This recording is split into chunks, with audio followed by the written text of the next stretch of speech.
Welcome back to Bright New Corner Ministry. My name is Cindy Ann Lewis Walcott, and we are continuing with life lessons from the Holy Bible.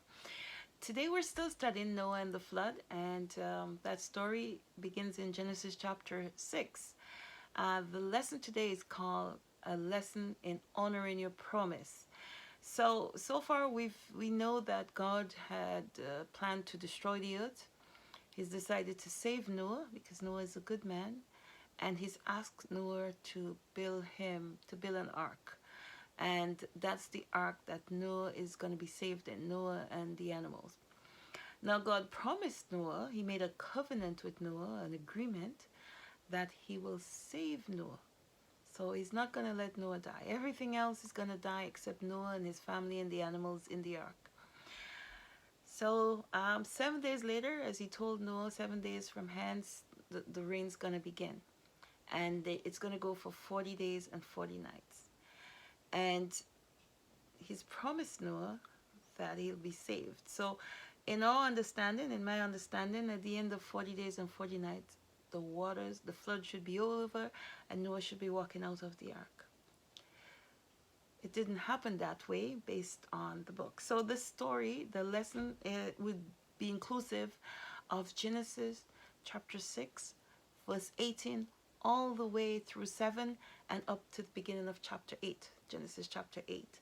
So the rains has continued, the waters risen, and now towards the end of 7, we're in the 150th day, and God remembers his promise to Noah. I think I should read you that. Genesis chapter 8, verse 1 and 2. Much people, I myself, until I started to study this, I never really saw, I read, but I never saw really the 150th day. So I want to read this for you. I will start with Genesis chapter 7, verse 24, and then read Genesis chapter 8, verses 1 and 2. So Genesis chapter 7, verse 24. And the waters prevailed upon the earth 150 days. Not many people notice this. Most people talk about the flood, and we only talk about 40 days and 40 nights of rain. But the water prevailed upon the earth. And I'll continue reading. So Genesis chapter 8, verse 1.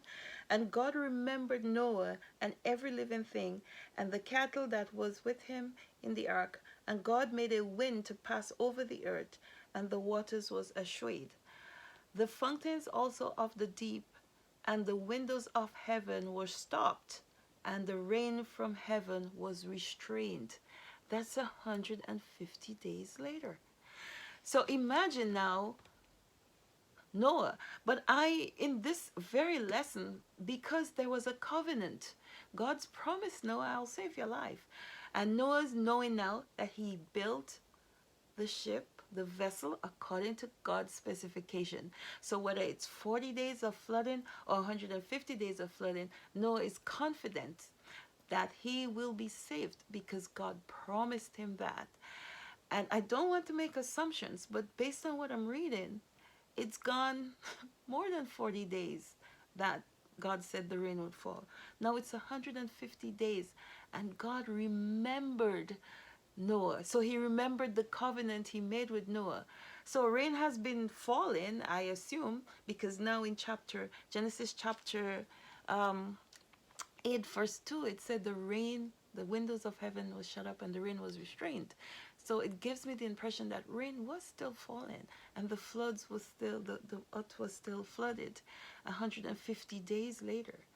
So the lesson here for me is in God keeping his word.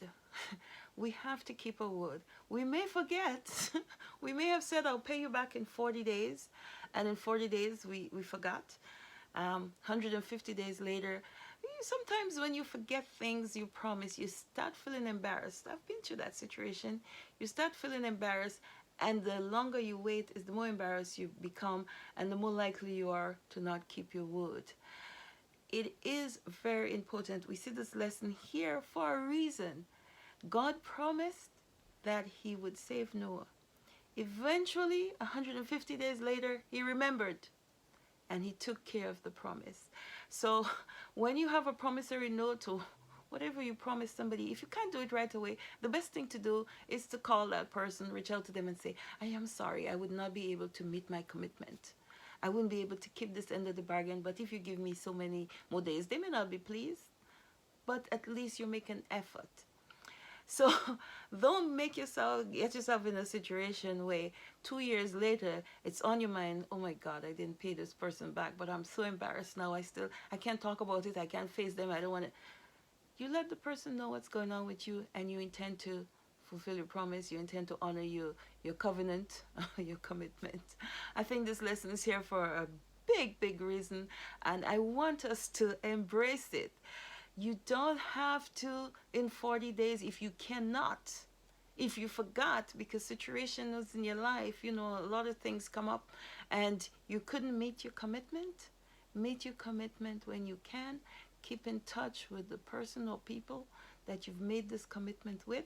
Although we have here that there is nothing to indicate that God and Noah communicated between that. But Noah knew that God gave him a promise.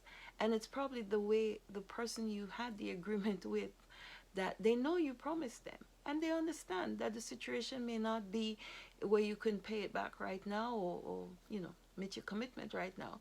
But let them know. And when you can, do please fulfill your obligation. Have a wonderful day now. If you like this video, please give me a thumbs up and share it with your friends or whomever you know, whether they're friends or not. Bye-bye. Bless you.